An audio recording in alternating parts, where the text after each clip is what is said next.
time for another podcast by George. Straight talk, straight from the heartland, that'll have you saying, by George, I think he's got it. Now, here's George.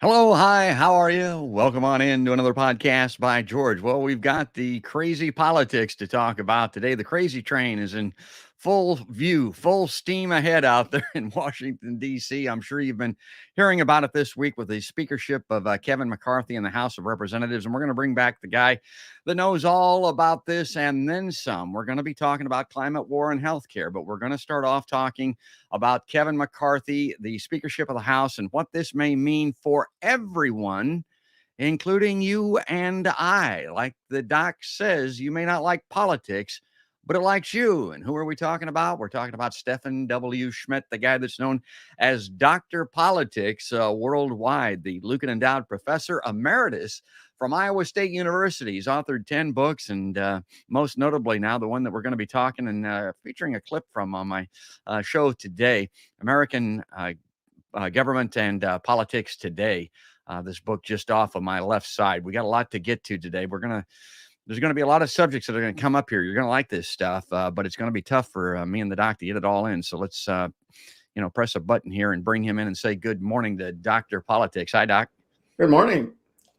Let's get right to it here. Lay the groundwork for us. I'm going to bring this up. This is out of your book, The Leadership in the House. The House leadership is made up of the Speaker, the Majority and Minority Leader, and the party whips. And then you have a paragraph here about the Speaker. And again, people may not think that this is that important, but we're going to find out today. We're going to talk about the fact that it is indeed important. Tell us about the speakership of the House.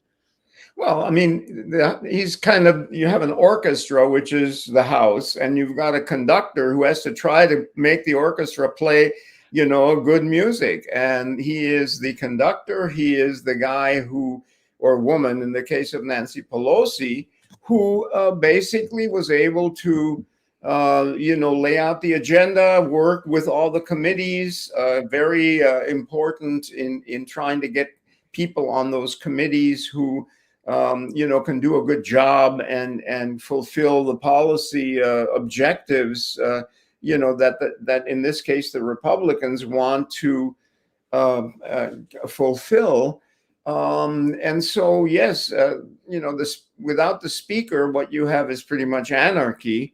And, you want to get in there and have the Speaker be able to manage this group, which is often pretty unruly. And we saw how unruly they were in just the selection of the Speaker process. And I guess then the question is, are they going to continue the ones who have been not really supporters of McCarthy? Will they continue to be disruptive, or is he going to be able to herd the cats? And that's an open question. I think they're going to. It is more difficult for a speaker to be able to control the House if one member can call for his, in this case, removal. Yes. That is the thing that McCarthy gave up, and that a lot of the vast majority of Republicans in the House were not supportive of that. They did not think that he should have gone that far. And so we'll see if that materializes into, and when they're going to call for his removal. And that, of course, paralyzes the whole process. So it's going to be quite interesting. And for a political scientist, it's unprecedented to have seen since the Civil War, a speaker struggling, or a candidate for speaker struggling to get enough votes, a majority of the members of the House, to give him that job. Yeah, and for McCarthy, a precursor, I got a premonition for that guy. These cats that you talk about, I think they're going to be wildcats, and it's because they imposed that rule that you're talking about.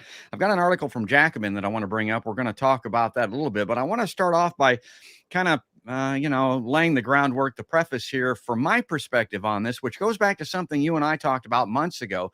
And it was when Nancy Pelosi was up for the speakership vote in the House, and this forced the vote effort that was underway and first kind of made known really by Jimmy Dore, the political podcaster, the guy that I follow and like, one of the people that I follow out there on the left coast. I mean, he's a leftist for sure. And he said, look, the squad, the Justice Democrats should band together and vote against Pelosi's speakership unless she agrees to bring Medicare for all to a floor vote, because the margins are so slim between Democrats and Republicans in the House. If they vote no, she won't win re-election. Now, it'll go up to subsequent votes, just like it did with McCarthy.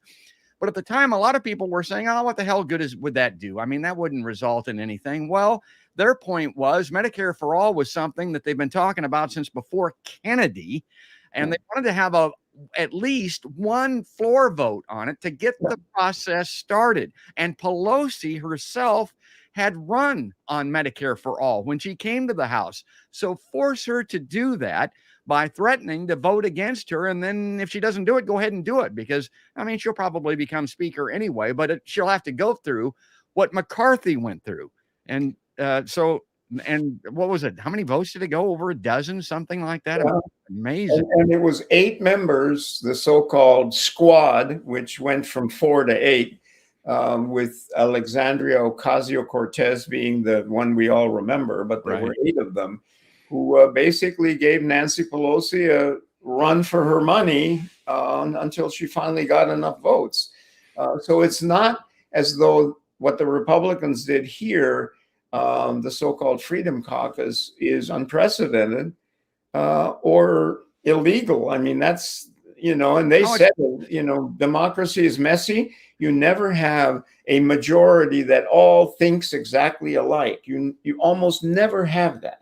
And so the question is, where do you exercise your opposition to what the leaders of the party want to do? Do you do it publicly, like as we saw, or do you do it behind closed doors in, caucuses and get-togethers where you hold the speaker or the candidate's feet to the fire? And in a way, it was kind of instructive to see the cameras. That was the other thing about this that was extraordinary, was that they allowed the cameras to be aimed at the people sitting in the House, the Democrats and Republicans. Usually the cameras are only allowed by House rules to be focused on whoever is at the podium and is speaking. And that's usually, somebody who's got something to do. So we for the first time in a long time, we saw what goes on, and the sort of chaotic environment in which you have people talking and people checking their phones and people getting phone calls from Donald Trump, and, people showing the sign for white supremacists, which I don't want to do and don't really know, but apparently Santos, the shameful congressman from New York, was doing with his fingers the sign for the white supremacists. I've heard that. Yeah, my God, it's unbelievable. And you saw at the end the most wonderful moment when a Republican House member went berserk and was going to beat up Congressman Gates of Florida, who was the leader of the insurrection. And one of the two other Republicans grabbed him and pulled him back. We never heard what he said because they put their hands over his mouth as well as restraining him. A lot of people, including Republicans, said they should have just let him go and beat up Gates, which happens in other countries. I've seen videos. Well, it's happened in our country. There've been people caned a long time ago, but yeah.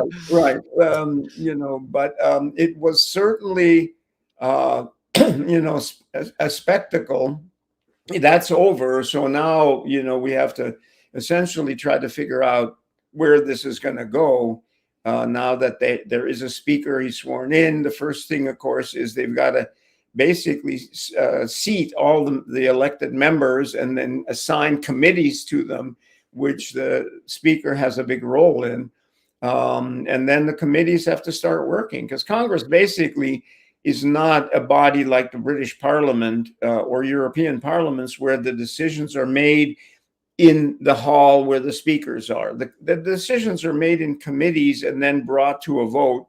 And very often the vote consists of members just electronically voting, and they're not even there for the discussion. So, we're not going to see anything as exciting as what we saw. And a lot of the speeches that are given on the floor of the House and even the Senate are for purposes of the speaker to share that video with their constituents back home, with never the intention of actually doing what they're saying, but it's, their way of saying, yeah, I'm on your side, and, this is what I want you to do. Now, the Freedom Caucus freakout. That's how I entitled this particular show. And I mean, it's a hot topic, and we're already getting some comments. So I want to encourage everybody to text the comments in here. And I'll bring this up and I'll read this. And then I'm going to go to this Jacobin article because it's a good way to get to it. Yeah. Nick von Lippard, who follows the show, says, I can't be the only one to support the Freedom Caucus playing actual politics and flipping a finger to the establishment. Okay, well, I get that, but we're not talking about simple virtue signaling here. This is a real deal, and it has some real ramifications. And here comes this Jacobin article. I wanted to read some of this, Doc, because it sums up the perspective from the left very well, probably better than I could. It says the right played hardball in Congress. Now the left should take notes. There's no reason why good cannot triumph as often as evil. Kurt Vonnegut wrote in The Sirens of Titan, the triumph of anything is a matter of organization. If there are such things as angels, I hope they are organized along the lines of the mafia. That's great. Now, something similar can be said about the American left. Democratic socialists fight for universal health care, an end to the climate catastrophe, and mass incarceration and economic democracy. But Jacobin says if we're going to triumph over the forces of reaction and win these changes and more, we're going to need to learn to fight harder and smarter. Today, that means taking a page from the American political equivalent of the right wing of the Republican Party. What? Yeah. In the last week, the Republican right fought Kevin McCarthy's bid to become Speaker of the House and showed everyone how to play political hardball to build power.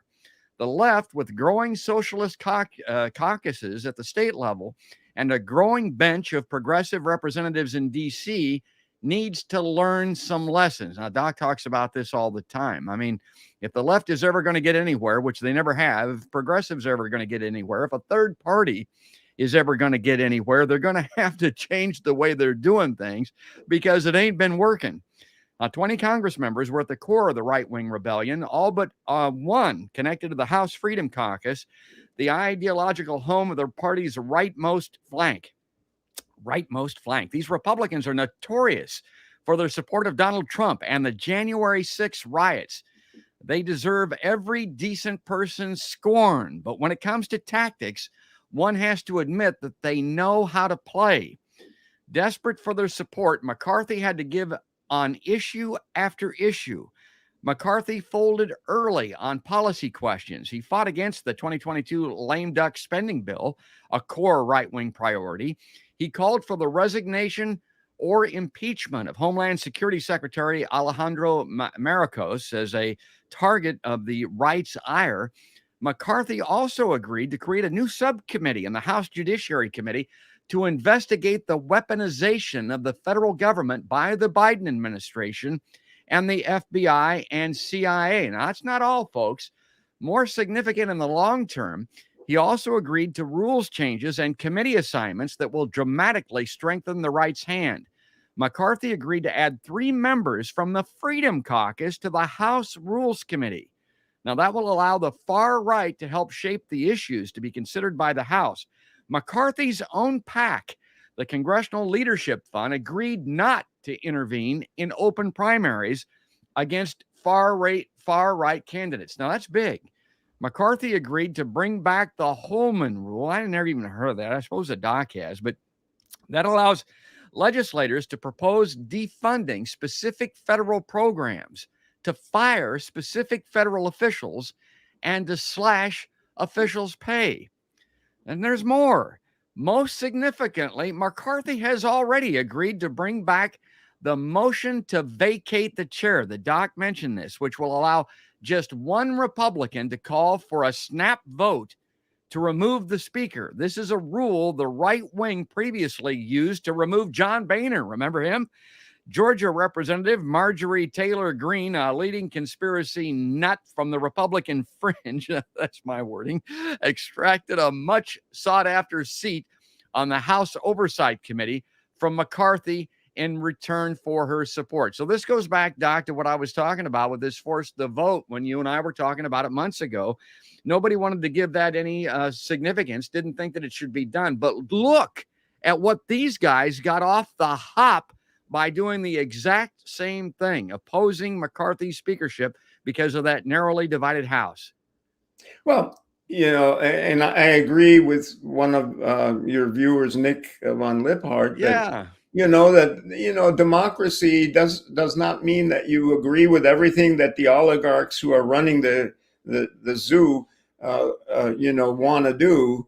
I would remind you and everybody that's watching and listening and our friends that it's a large body. The House is a big body. Half of it is Democrats.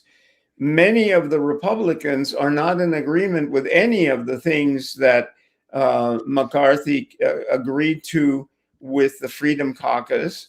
And so, it's not as though it's a done deal. I mean, you're going to have votes on things. You're going to have all kinds of amendments. You're going to have all kinds of block and tackle. And, they're not going to give the quarterback a free run for the goalpost. And so I think, we have to wait and see how it actually unfolds. Theoretically, all these things were given away and they are terrible things, and the speaker doesn't have the power that he used to. But we'll see. I mean, if somebody makes a motion to remove the speaker, it doesn't mean the speaker is going to be removed. It just means that somebody says, let's take a vote on this. My own sense, and talking to some of my many friends and colleagues who are in politics, and some of them are analysts, over the last 24 hours or less, is that what we're going to actually see is a lot of paralysis. And remember what happens. Republicans don't have the executive branch. And, Obama showed for 6 years out of his 8 years that you can do a lot of stuff by signing executive orders in the Oval Office. So we are a complex system of government, and I think what's going to happen pretty soon is again, everybody's talking about this, that Congressman Santos is pretty soon going to be back in the news again. And he is the guy from Long Island, New York, who pretty much has lied about every single thing about his life. And you don't think that's going to be raw meat for the news media and social media and for Democrats and others? I mean, that's a pretty big story, especially if Brazil, where he is originally from, starts charging him or extraditing him to bring him to court for, fraud charges and stealing. I think he stole his mother's checkbook or something and wrote all kinds of checks, and has been under arrest order. And the interesting that, the lesson for Santos and the lesson for all of you people out there who are criminals and bad people is stay hidden away. They didn't know where he was. The Brazilian authorities, the police, and the national government of Brazil had been looking for him. They didn't know where he was. And then all of a sudden he runs for Congress and gets elected. Oh, they said, oh, that's where he is. If you've done bad things, just hide in the woods, stay down.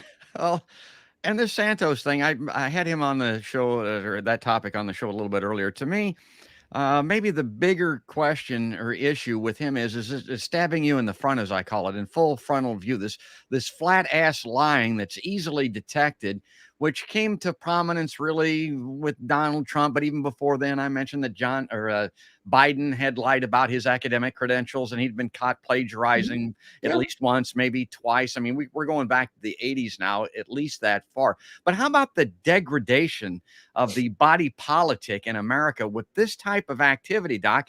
Is it reflective of us on a grander scale? Is this the America? Have we changed that much in your lifetime, as an example, so that this is what we're going to see moving forward? You ask the average American out there at Walmart or, down on Court Avenue or in Des Moines or somewhere, and they're going to tell you, well, politicians lie all the time. And, this guy gets a gold medal and a big trophy for lying because he had the best and biggest lie of all. But they all lie about stuff and they all pad their resume. And so to some extent, even though it's shocking to most of us, it's not necessarily, super shocking to a lot of people. It's just, oh yeah, another politician. And this one really, and they seated him, they swore him in as a member of Congress, which I think, is fodder for at least the Democrats and most of the media to sort of, make hay out of that, as we say in Iowa.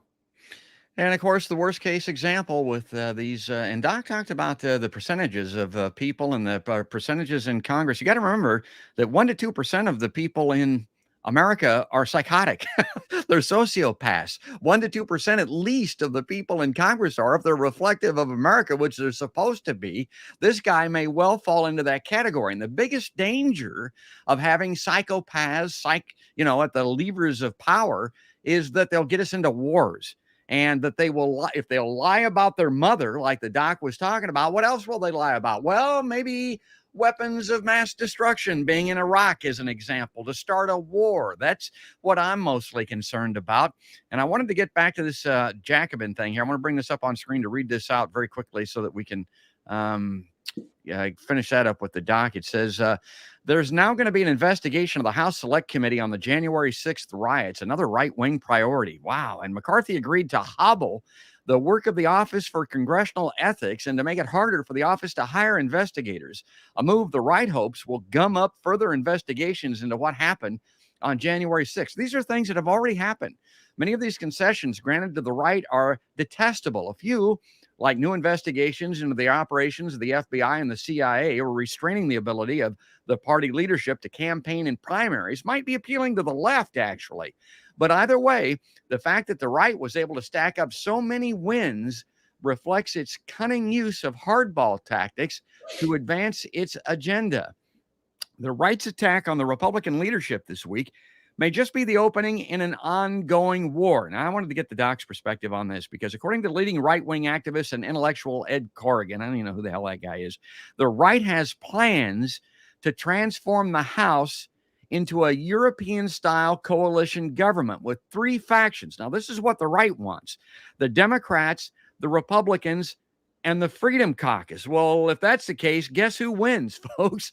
The speaker fight and the concessions won from McCarthy to strengthen the Freedom Caucus in the new session of Congress are part of a long-term strategy to realize victory for those folks. Okay, let's bring the doc back in here. Doc, I don't know who Ed Corrigan is, but do you know anything about the right wanting to change Congress into the European Parliament? I've never heard that before. Well, it's a different way of saying what we all know, which is that conservatives don't like big government. Yeah. And if you paralyze big government, make it really difficult for the federal government to do a lot of stuff, it's kind of like, some of the European countries, or Israel, which is in a continuous constitutional crisis because they have a lot of different political parties. We don't. We have two parties, but as you pointed out, we have a lot of political factions in the Democratic and Republican Party. And so if you can do that, you basically have diminished the power of the federal government. And, weakening the CIA and the FBI and the Justice Department and the Internal Revenue Service is certainly something that a lot of Americans might say, yeah, they've been doing some bad stuff. Um, and that it's still not clear to me how successful they're going to be in doing all of those things. And in a world that is not a very stable place, to have a weak federal government and paralysis in the federal government, and budget cuts, and perhaps a default on the national credit of the United States, and freezing the funding for programs that are vitally important to human beings and vitally important to keeping North Korea, Iran, China, and Russia, and a few other states that wish us not well, in check. That's not a successful, strategy. I mean, if they really get this done, and the stuff hits the fan, I guess we can say shit on this show, because if that happens, and something goes terribly wrong, the Republicans are going to be very sorry for what they did. So, I mean, these are dangerous things, and we'll see if that happens. We have a courts system, and a lot of people don't like some of the courts. One day they like them, one day they don't, depending on what the verdicts are. So the courts can still step in and do stuff. The White House and the executive branch is very powerful. I doubt that the FBI and other agencies are going to just go and shrink away and disappear. And if I was a members of the group that wants to deal with these agencies, I'd look in the mirror or look behind me and ask, what have I done in my life that, if these guys dig it up out of my file, because everybody has a record at the FBI. I'm sure every member of Congress has a file. Some of them are very big files of things. And when those things become public, that's not going to be very pleasant. J. Edgar Hoover, the first director of the FBI, was a master in digging into the files of President Kennedy and others that wanted to do things he didn't like. And man, it was, it was pretty ugly. So politics is ugly. And when you were talking earlier about politicians, I mean, one of the problems is they're so dependent on money and gives them the money. Citizens United, yeah. Now we have very few rules. People can give secret money to all kinds of political action committees that don't have to report who is giving to them. And when you do that, you open up the possibility of people doing some really selfish things in the name of, getting campaign contributions. Yeah, a couple of things. We were talking about this lying, cheating, and stealing that's taken place, and you talked about the FBI and the investigative agencies. And it's got a lot to do with America, I think, and the fascination with Donald Trump and that type of thing. You got to remember now, the majority of Americans have been found to have cheated on their taxes. The average sacred tryst of marriage in America lasts on average 5 years. I mean, people, they don't walk it like they talk it in this country. And it looks to me like they're starting to line up behind politicians that are the same way. Let me bring this into, I'm going to just read this out here, because there was the reason I brought this up was there was a couple of things here that I wanted to hit on it. Just to finish this Jacobin article. The left cannot sit back and let the far right limit the political battlefield to these three camps that I mentioned earlier: Republicans, Democrats, and the Freedom Caucus, for God's sakes. We are not the same side as the leaders of our nominal party. He's talking about the left and the Democrats, and we have every reason to fight them just as hard as the right does against their leadership. We ought to we ought to sit very uncomfortably inside the Democratic fold. It is at best a temporary and fraught marriage of necessity, one that we should want to exit as soon as possible. Imagine in 2024 that Democrats retake the House of Representatives. Okay, that's not a stretch. That's possible. For weeks leading up to the election, to make Hakeem Jeffries the next Speaker of the House, the left goes on the offensive, appearing on major talk shows, blanketing social media, and organizing rallies in critical districts to oppose Jeffries' ascent to leadership. Not only have the right-wing Republicans showed that such a fight could strengthen a minority's hand, this would be the left, a minority's hand in Congress, but such a fight would have the added value of drawing out the contrast between the Democratic leadership's conservative agenda and the left's much more popular program. I highlighted that because I like it when they refer to the Democratic's leadership as conservative. A lot of people don't think of it in those terms. And the left's much more popular program. Okay, Doc, I'm going to bring you back in here because that sounds all well and good. I like that. I agree with that. But then I stop and think for a second. I remember Fox News, and when they started to, overtake the right and everybody started watching Fox, I remember the left saying, we need to do that same thing. We need to have our television station, now I think they're referring to MSNBC, lean in. Remember the lean in terminology that they had? They need to counteract Fox Television and do exactly what they're doing, only from the left. Okay, sounded good. They did it. And look at the end result. Look at where we're at today. My God. I mean, that wasn't necessarily a workable, good strategy, Doc. I don't know if anything good has become that. It certainly didn't hold back Fox and the right. It hasn't resolved anything. So if we do what they're talking about here with the left doing what the Freedom Caucus just did, is this all going to go south like Fox versus MSNBC?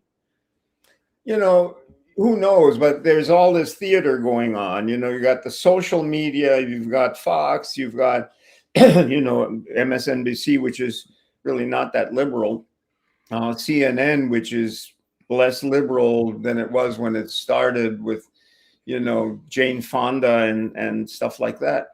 And so, we're in constant flux in this country, and all the stuff that we're seeing. We assume that it is where all the decisions are made. And I'm not much of a conspiracy theorist. I'm not a, left wing or right wing, sage. But I would say that most of the really big decisions in the United States are not made in Congress. So go stuff that up your nose. Well, and war isn't, as an example. And it doesn't matter if the Democrats are in charge or the Republicans are in charge, or, there are enormous institutions, forces, wealthy people, all kinds of, groups that hold a great, great deal of power.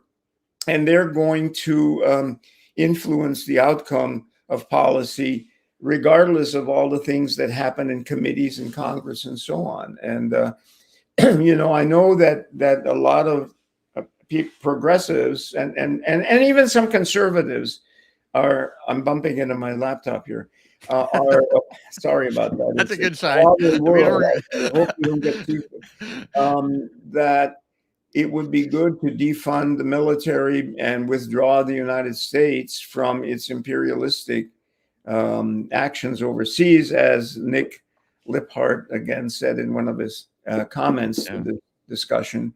But you have to be very optimistic. That's the kindest word I can use. I've got other words here, but even on this show, I can't use those. If you really think that if the United States sort of shrinks away, that there isn't going to be imperialism and there will be peace in the world and nobody's going to get killed, you haven't been following the news of Russia, Iran, North Korea, and China, and even the terrorist organizations that are swarming Africa and making life hell in a lot of African countries. The world is basically an unsafe and unstable place. And some people argue that, you can't sit by and be a spectator because the spectator view is going to be pretty horrible regardless of what you do. So we're kind of stuck with, we need to know what other countries are doing, so we need intelligence services. Do we need to overthrow governments? Probably not. It doesn't work out very well. Do we need to invade countries and occupy them and try to take a 12th century infrastructure, ideological and religious culture and reshape it and bring democracy to Afghanistan? Probably not. It probably ain't going to work. You know, so we have to be more, I think, careful in what we think we can do. I have friends who are rightly so absolutely outraged at what's happening to women in Afghanistan, because the United Nations and the US and the Europeans and others were building schools for girls and trying to change Afghanistan so that women would have a good, better place in society. And they were angry that the United States, and Biden in particular, even though they're mostly Democrats, withdrew from Afghanistan. Well, you know, I'm not sure that forcing the Taliban and, you know, the conservative Islamic power structure of Afghanistan to accept girls being in school and having jobs and driving cars by forcing them from the outside was going to be successful in the long run. It was successful in the short run, but look where they are now. They don't even have schools for girls anymore. They've done away with those. That was always there, simmering below the surface of an American 20-year occupation. You know, and Nick, that you mentioned, he's weighing in with a lot of comments here. He and I are both on the left. A couple of things I would say about the Taliban and in Afghanistan. 100 years ago, I mean, women couldn't vote in this country. We're just fortunate that there wasn't some other bigger, better, more advanced power around the world that could come bomb the shit out of us, because we weren't allowing women to vote in this country, as an example. And when we do bomb a country like Afghanistan as a solution, which of course it wasn't, as the doc points out, that was a failed endeavor. Guess who gets killed? The girls, the boys, the women, the children, everybody gets killed. I mean, and that's what happened in Afghanistan. And this imperialism that you talked about, I get that. But I guess I would say to Nick's point here that he's bringing up, do we really feel any safer? Are we getting anywhere by spending $1.3 trillion a year? Well, at least $1 trillion a year on our military, with almost 1,000 bases surrounding the world. And is anybody endeavoring to expand imperialism like that, like the United States is? Okay, now I want to, we've been talking about this force the vote thing. We're going to leave that with the doc, because I want to move off that. I got a couple of things I want to talk about, including the Iowa caucuses. You know what, though? It creates jobs. I know. Beautiful airplanes and aircraft carriers and cruise missiles and new weapon systems. And it creates lots and lots of jobs in almost every state in the United States. You know, even Iowa has some of that, not much. Iowa has very low. We have, as far as the military, defense contracting. But yes, the Iowa situation is, of course, I'm puzzled to a lot of people. I'm doing an interview with The Atlantic next week on what happened in Iowa, that the Republicans basically took over everything and the Democrats were crushed. Well, you know, what happened was that there are a lot of conservatives in Iowa and a lot of people who didn't like the direction of the Democratic Party and didn't like the candidates that the Democratic Party put forward, and confused Iowa Democrats running for office with the National Democratic Party and its position on issues, and abandon, you know, the big problem is you can't abandon small towns and rural areas and only concentrate on the voters that you have in Des Moines, Polk County, Lynn County, you know, Iowa City, a couple of university towns, and get people elected, not statewide anyway. And the Democratic Party shrank away and became tone deaf to what people were saying in What Cheer, Iowa. There's a town called there you go. Yeah, what Cheer, Iowa? Name of a town I've ever heard. Well, we've already transitioned here, so let's just keep it rolling. Let's keep going here. The Democrats' new presidential calendar may invite chaos, according to the USA Today. Iowa, New Hampshire vow to rebel. National Democrats voted to reorder their presidential nominating calendar, stripping Iowa of its long-held position at the front of the line and instituting new sanctions that could limit the state's ability to defy them and launch a rogue contest. Rogue contest? The changes are dramatic, replacing Iowa with South Carolina as the first state to nominate a Democratic candidate for president. Nevada and New Hampshire follow with a shared primary date. Michigan and then Georgia round out the early voting window before Super Tuesday. But party leaders in Iowa and New Hampshire have vowed to hold their contests first regardless of the committee's decision. That's called going rogue, folks. Now, Doc talked about this on an earlier show. What happened when this happened before? In the lead up to 2008, Florida chose to move up its primary contest, setting off a chain reaction among other states trying to leapfrog each other on the calendar. Chaos that didn't resolve until the end of October 2007, 2 months before Iowa's early January 2008 caucuses. The committees issued sanctions and stuck to them throughout the process. Okay, Doc, jump back in here because what I remember you saying on the show was, yeah, they did that, but there's not that many delegates coming out of Iowa and New Hampshire anyway, so it really didn't have much effect. And people say, well, then it just becomes a beauty contest. Well, in a lot of ways, that's kind of what the caucus was. It's a big beauty contest, but it's an important one. So what do you say now, Doc? Well, that's right. And I think we in Iowa are so proud of the caucuses because, they're interesting. They're fun. We get to see all these candidates for president, some of which couldn't be, elected as dog catcher, come to Iowa trying to sell themselves. We forget that the Iowa caucuses are actually the prelude to the caucuses, leading up to the caucuses, when all these candidates come and they go around and they kiss little baby pigs and go to the state fair and eat all kinds of delicious food, deep fried on a stick. That is not an Iowa event. It's a national event and a worldwide event because the media coverage of it is United States and worldwide.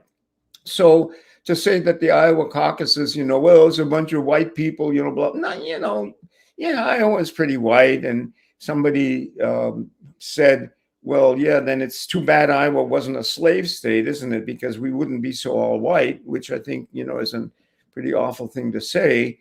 But that's the history, we got a lot of Germans and Norwegians and others, and they're, that's just, the way it is. But Iowa gave the country a window into these candidates by way of the national media covering them. And it doesn't matter really if Iowa is first or not, except we put in a lot of effort, and it was, a lot of fun for my 50 years at Iowa State, and for most Iowans to participate. But Iowa and New Hampshire believe that you should respect the law. Okay? The law in New Hampshire and Iowa is that Iowa is the first presidential preference event, and the New Hampshire primary is the first primary that comes 1 week after. And that's the law. And for Iowans to give up that would be to violate the law. And Governor Sununu in New Hampshire, and the New Hampshire Democrats as well, he's a Republican, are saying, we can't give this up. It's the law. We are the first primary in the country. And that's just the way it is. And if Democrats and bureaucrats in Washington, D.C. and in the swamp and all those corrupt, urban Democrats that are out there thinking that they can tell us what to do, think we're going to comply with them,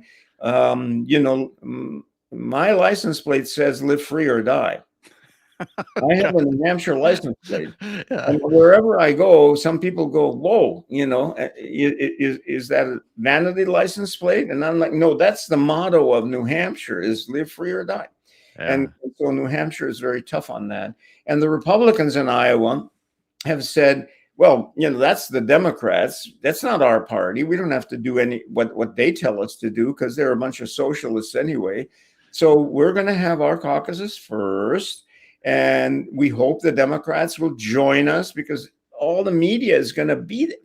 George, all the media from all over the world that I have had to interpret what it means to have a caucus because they don't understand that. ¿Qué es un caucus? Yo no entiendo qué es eso.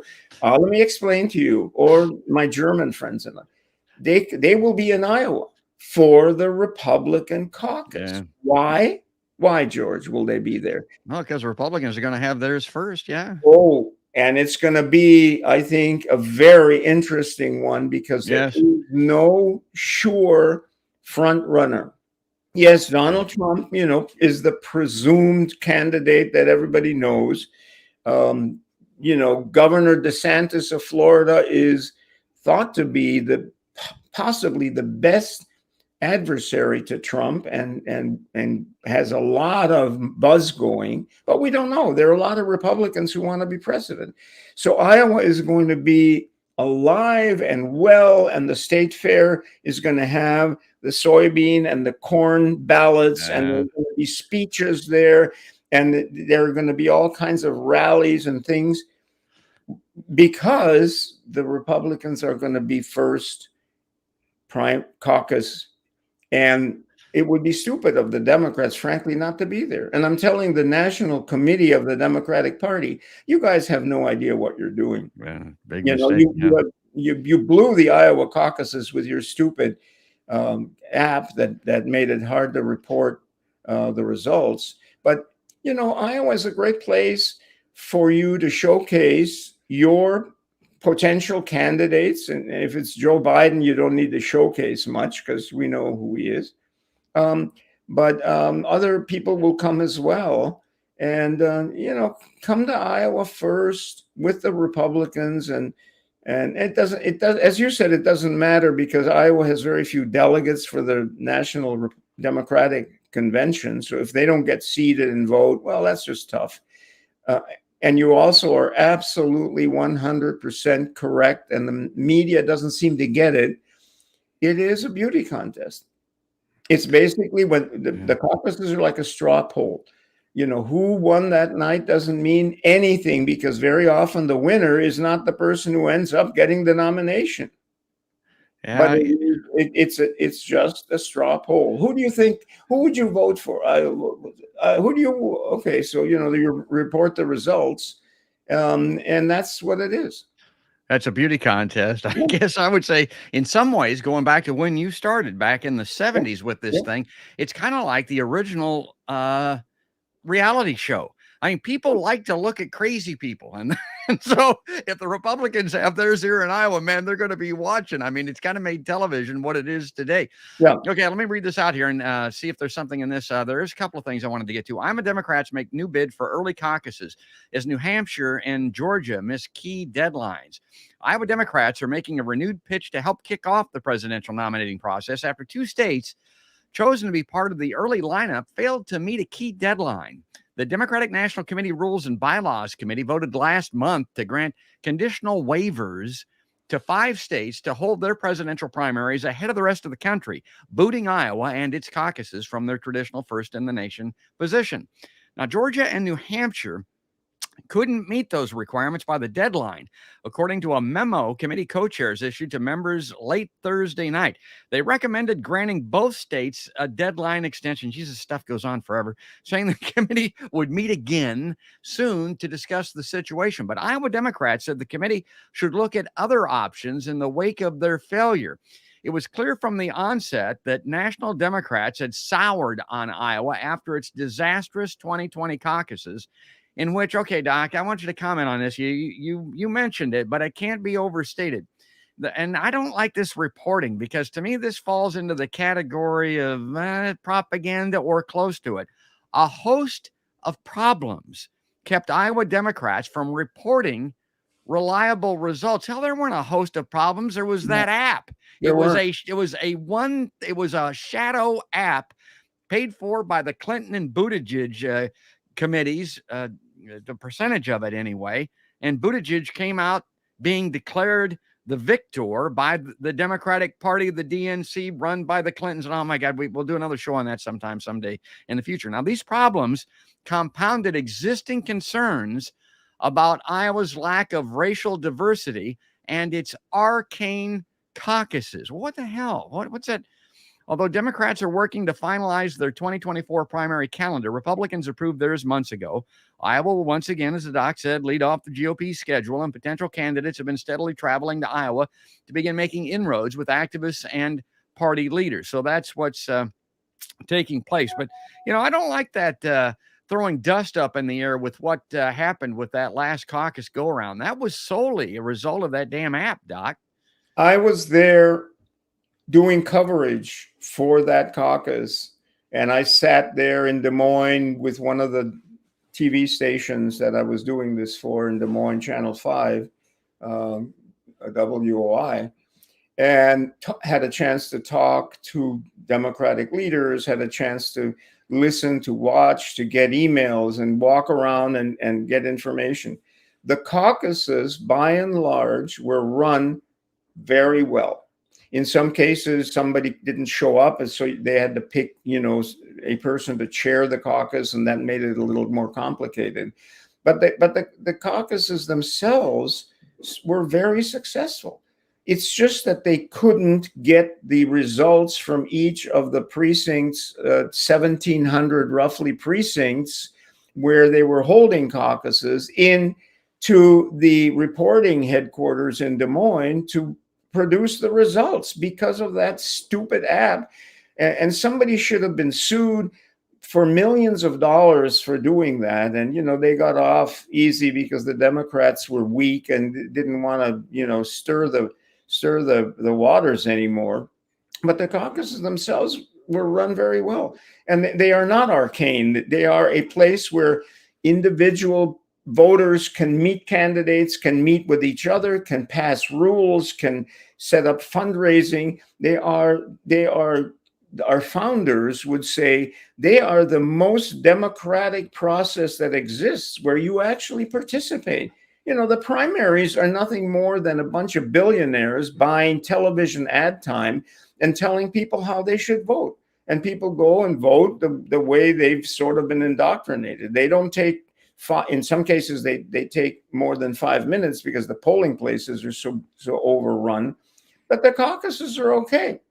And they're a place where democracy at the grassroots level can be exercised. And the reporters are, not historically well informed, I think. That's the best I can say. I have some other words that I can't say. Well, I don't know everything, but I know that app was to blame, and I know that it was funded by the Clintons and Buttigieg. And I also know that, now this is the cynic in me. You can reel me in if you think I need reeled in, but I know the one biggest reason I think that the DNC would want to move this thing out of Iowa is they have a history with 2016 and 2020 of Bernie Sanders and these damn progressives jumping to the forefront with this, this beauty contest that you talked about, and getting off to a flying stop each time, and then having to pull some hijinks via Clinton messing with the DNC or with this app or something like that, or bringing Barack Obama in to sink Bernie's battleship going into South Carolina to derail the Bernie Sanders train. And they don't want that anymore. And so they're moving it to some place like, for instance, South Carolina, where the mainstream Democratic Party is guaranteed to win with their candidate. Is that too cynical, Doc? No, probably not. I mean, there are people thinking strategically like you are. And what they're thinking is, frankly, Bernie Sanders, he's a catastrophic disaster. Yes. He becomes the Democratic candidate for president. The Republicans will not only sweep the White House, but they may sweep the House, the Senate, the Supreme Court, and every state legislature, because, Bernie Sanders appeals to progressives. And in some states, he is extremely popular.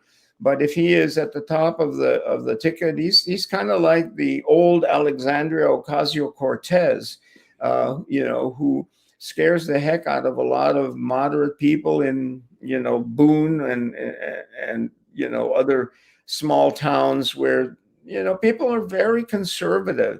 And we've forgotten that the Democratic majority very often was achieved with very moderate to actually conservative, socially conservative, for example, voters and candidates. I mean, the Democratic Party in Iowa had a lot of successful candidates who were not very progressive, but they got elected and they were Democrats and they got some stuff done. They didn't get everything done that Nick von Liphart and you would like to see done in the Iowa legislature or in the Congress in Washington, but they got some things done. And my view is always, that it's better to get elected and shout from inside the institution than to be outside yelling and screaming, burn down the house. because that sometimes works, but very rarely works. And when you burn down the house, you don't have any place to go to the bathroom. So, I mean, try to get elected for God's sake. That's And kind of what it is. why don't you pick some candidates who can reach out to independent voters and to sort of moderate traditional Democratic voters, older voters? Iowa is a state that has huge numbers of older voters. I mean, the percentage is outrageous. But instead, you send your message and appeal it to the sophomore class at the University of Iowa. Well, they may vote, but they ain't very big, and they may not be residents of their district or of the state of Iowa. So you got to remember who is your asset, and your asset in Iowa is a lot of older, moderate to conservative voters, and not all of them are Republicans. But when you push an agenda that basically doesn't appeal to them, and they're not evil people, they just can't connect to some of the things in the agenda, which I will not talk about, because then all kinds of people will come after me and throw tomatoes at the screen.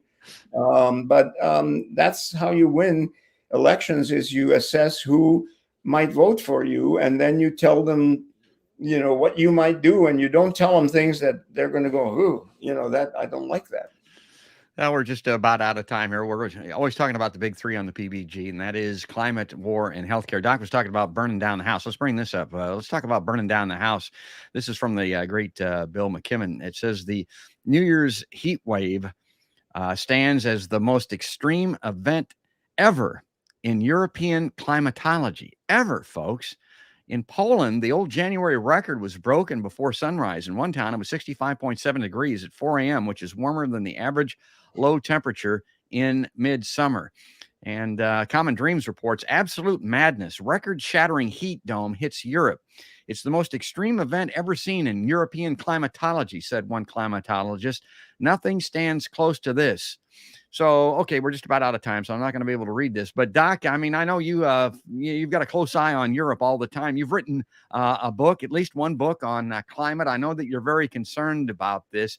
What's your take on what's happening this winter, what you're seeing around the globe?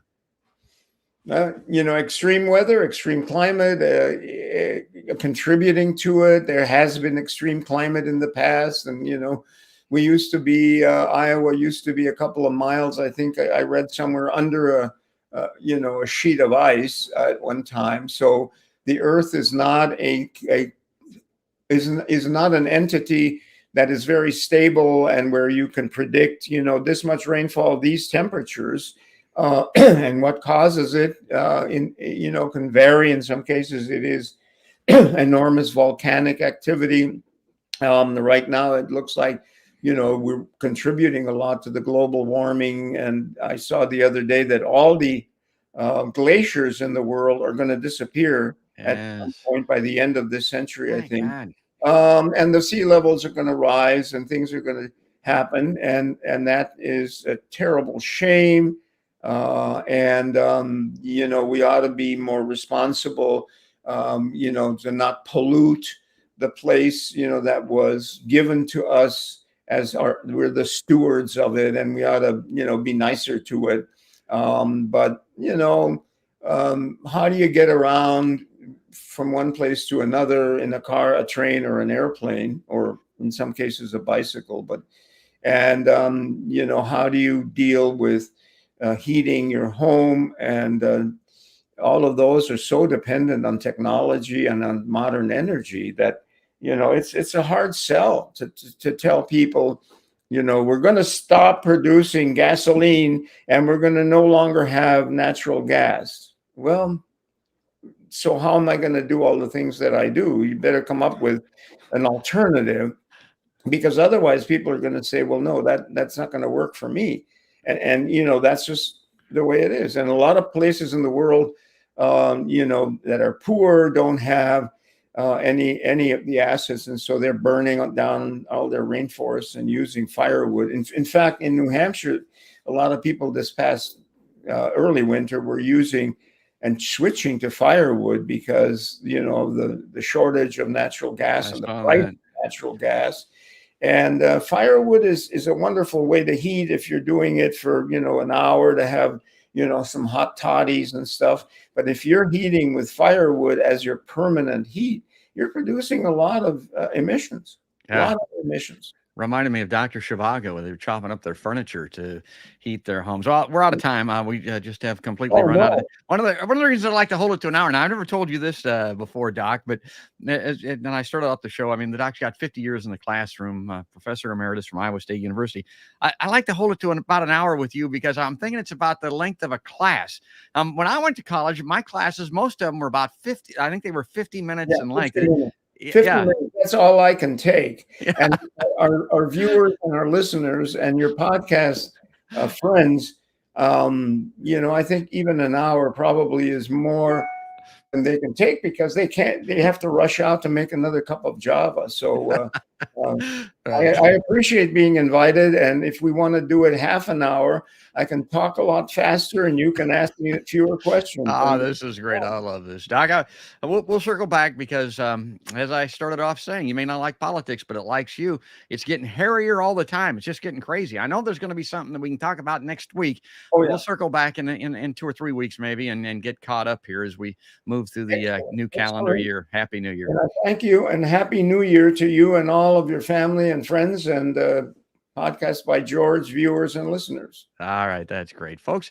That's the great Steffen W. Schmidt. I mean, I really enjoy having him on the show. There's his live line graphic. He is the professor emeritus, the Lucan Endowed professor emeritus from Iowa State University, 50 years in the classroom, and literally wrote this book that I have off on my left side, this textbook at one time, and I think maybe even currently was the most used textbook in American university classrooms anywhere. I mean, that's it. That's how authoritative this guy is.